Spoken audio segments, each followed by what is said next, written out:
이번 시간에는 제71강으로 급수 배관의 구배부터 보도록 하겠습니다. 배관의 구배는 일반적으로다가 고가수조 방식 같은 경우를 기준해서 봤을 때 이런 거죠. 여기가 고가수조 방식이에요. 고가수조 방식에서 메인관 각 층에도 이렇게 가면서 이렇게 공급을 해줬어요. 이렇게. 그랬을 때 이 관을 거짓말 못해도 이렇게 제가 많이 수평을 줬으면, 이렇게 구배를 줬습니다만은, 내려가면서 선 하향 구배를 해. 선 하향 구배. 앞내림. 앞으로 가면서 내려주는 구배. 앞내림 구배를 두래. 왜 이렇게 두라느냐? 이유가 있겠죠. 각 층은 선 상향. 각 층은 이런 것들은 이렇게 올라가면서 두래. 선 상향, 앞 올림 구배라 그래요. 이렇게 두래요. 이유가 있겠죠. 이걸 반대로 한번 그려볼게요. 어떤 문제가 생기겠는가 보자는 거죠. 그래서 이렇게 내려와서 주는데 이렇게도 따라오세요. 그리고 내려와서는 이렇게 이런 식으로 됐어요. 그래서 올라가면서 이렇게 공급을 했다고 보세요. 거짓말 못해서 이런 식으로 구배를 이렇게 주지는 않지만 아무튼 구배를 이렇게 뒀다고 가정을 해보세요. 수리를 하려고 그래. 수리. 내가 수리를 하려고 어떤 문제가 생겨서 수리를 하려고 배관에 물을 빼야 돼요. 특히 배관에 물이 차 있으면 용접을 할 수가 없습니다. 그럴 때 이 발브만 열면 물이 쏙 다 빠져야 되는데 이건 발브만 열면 물이 쏙 다 빠져버리죠. 배관에 있는 물이 싹 다 빠져버립니다. 수리할 때. 근데 이걸 보자는 거죠. 발브 열어도 배관에 있는 물이 하나도 안 빠져버려요. 그럼 수리 못하겠죠. 배관에 물이 꽉 차 있는 거죠.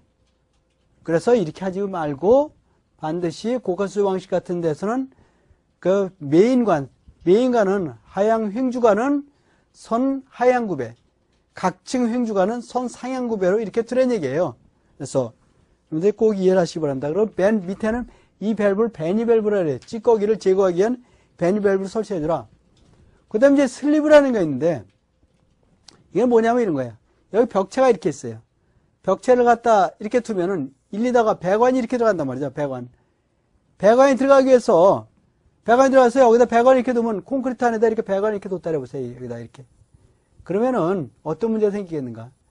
이 콘크리트 벽에다 이렇게 배관을 두면은 신축팽창에 의해서 배관이 터진다든지 벽이 깨진다든지 둘 중에 하나를 해야 돼요. 그래서 이렇게 두는 게 아니라 어떻게 두냐? 미리 관을 갖다 이렇게 심어놔. 관을 심어놔요.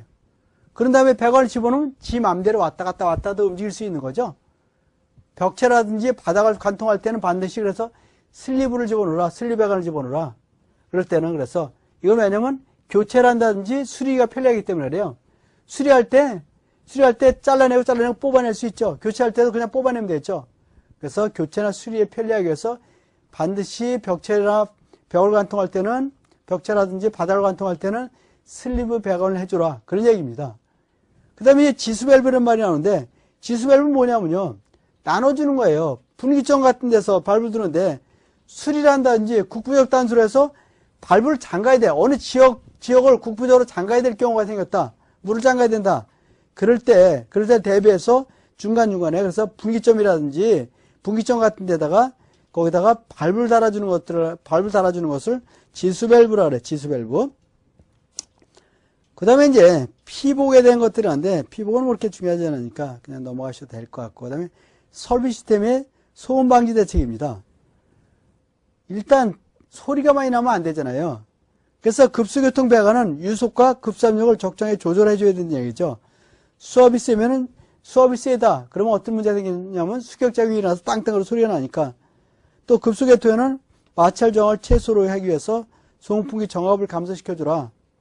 또 벽체를 관통하는 배관은 구조체와 직접 접촉하지 않도록 완충제를 사용해서 전달 소음을 감소시킨다 그랬는데 무슨 말이냐면 이런 거죠. 이게 벽체를 관통한다. 벽체를 이렇게 관통한대 배관이. 그랬을 때는 구조체 측이 다 깨지면 안 돼요. 닿으면은 여기서 배관에서 물이 흔들흔들대다 어떤 소리가 난다 할 때 바로 구조체를 통해서 소리가 많이 나면 소리가 직접 전달되잖아요. 그래서 이럴 때는 이 사이에다가 이렇게 슬리브 배관 같은 걸 하고 나서 이 사이에다가 뭐를 집어넣어서 완충제 역할을 하게끔 그래서 음을 좀 줄여주기 위해서 그렇게 해주려는 얘기겠죠. 그래서 또 이중바닥을 설치해주라. 이중바닥을 설치해서 진동이 많이 발생할 때는 이중바닥을 설치한다든지 아니면 방지제를 설치해주라는 얘기겠죠. 다섯 번째, 이 소음이 공기로 다 전달될 때는 실내에다가는 흡음제를 설치해요. 외벽에는 차음제를 설치해줘야 된다. 이건 앞에서 외벽에 대한 소음 방지 대책에서 나왔던 그런 내용들이겠죠. 여섯 번째로다가 소음이 구조체를 통한 전달이 올 때는 제진제, 그래서 진동을 방지해서 제진제를 설치해서 소음과 구조체의 직접적인 접촉을 차단시켜주라. 그런 내용이겠죠. 그러니까 결국은 여기에다 완충제를 집어넣는 거나 거의 비슷한 내용이겠죠.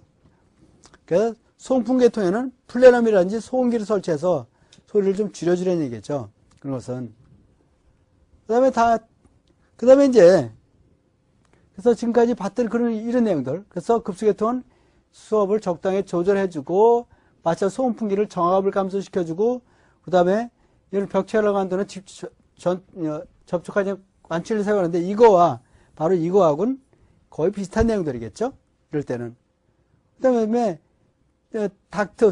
닥트에 된 것들. 그 다음에, 그러죠. 소음이 여기서 방지를 설치하거나 뜬 바닥. 이거 뜬 바닥. 플로아 액세스라 그래가지고, 그래서 뜬 바닥으로 해주라는 거죠. 바닥 또는 이중바닥으로 한다든지 또는 이렇게 뜬 바닥으로 해주래요. 실내 전체를 갖다가.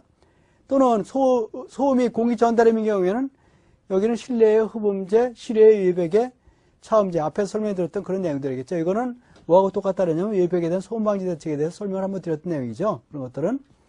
소음풍기 계통에는 플래럼이나 소음기를 설치해주라. 그 다음에 이제 급수 오염에 대한 걸 봅니다.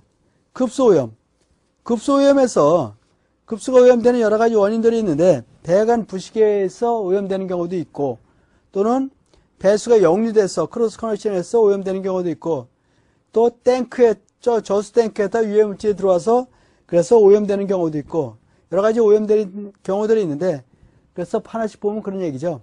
첫 번째로 탱크는 다른 목적의 배관을 연결하지 않는다. 탱크에는 다른 목적의 배관을 절대로 연결하지 말라는 거예요. 두 번째로 탱크는 밀폐시켜라. 먼지 들어가지 않게 해주라. 넘치고 안에는 철망 같은 걸 씌워서 벌레가 들어가지 않도록 해주라. 또 건물 구조체를 저수로 이용하지 말라는 얘기겠죠. 또 탱크는 너무 물을 장시간 보관하지 말라는 얘기예요. 그 탱크는 또 두 개를 나눠서 청소에 대비해서 두 개를 나눠 설치해주라. 또 수조의 유입과 유출구는 반대로 이렇게 드려요. 수조와 유출구. 평면으로 봤을 때 이쪽으로 들어오면은 나갈 때 이리 나가래요. 대각선 방향으로 돌아. 왜? 여기서 윤리 나가버리면 여기서 뱅글뱅글 이쪽에 뱅글뱅글 돌다 보니까 물이 이렇게 나가면 여기는 맨날 물이 어떻게 돼요? 오염돼 버려요. 머무는 물은 오염됩니다. 흘러야지만이 오염이 안 되기 때문에 이렇게 대각선 방향으로 둬서 물이 항상 이렇게 흘러나가게끔 해서 골고루 흘러나가게끔 해주라. 그런 내용들이겠죠. 그래서 또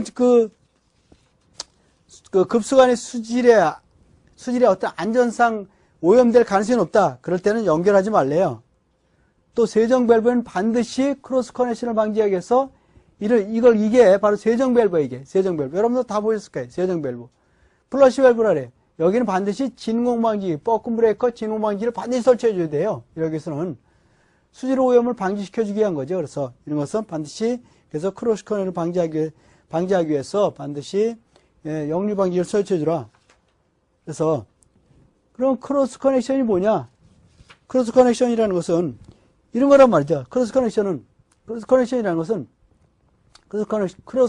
것은 이게 물이 배수가 여기가 이쪽에 물이 이렇게 해서 쭉 나가는데 이쪽 해서 밀려나는데 저거 있겠죠. 이렇게 해서 변기가 이렇게 있을 거예요. 그래서 이쪽으로다가 이제 배수관이 이렇게 했는데 이 배수관이 이쪽에서 막히는 경우가 생겨요. 여기서 막히는 경우가. 막혔는데 공교롭게도 고가수소 방식 같은 데서 많이 생기는데 어떤 거냐면 이런 거예요. 고가수소가 이렇게 있는데 고가수소가 이렇게 있어요. 그래서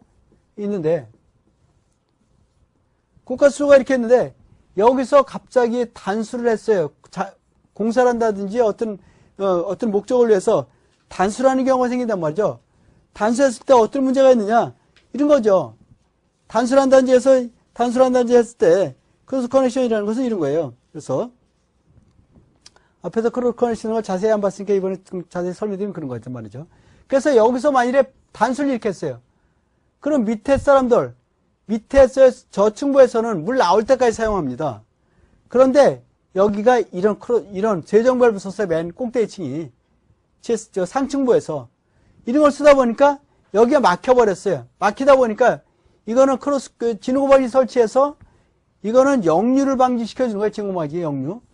거꾸로 이렇게 나오긴 하는데 흘러들어가지 못해. 이렇게 못 들어가게 만드는 거예요. 나오기만 하게끔 되어 있는 것이 바로 역류 방지기인데 그래야 되는데 이게 여기가 막혀가지고 이 물이 일리 타고 일리 다시 거꾸로 들어가는 경우가 생겨요. 이쪽으로. 이러면 안 될 거잖아요. 그래서 일리 타고 들어가는 거예요. 일리. 여기가 막혀갖고 이렇게 단수했을 때 이럴 때 일리 타고 들어가가지고 배관에 전부 이렇게 전부 오염되는 현상, 급수가 오염되는 현상, 이걸 크로스 커넥션이다 그래요.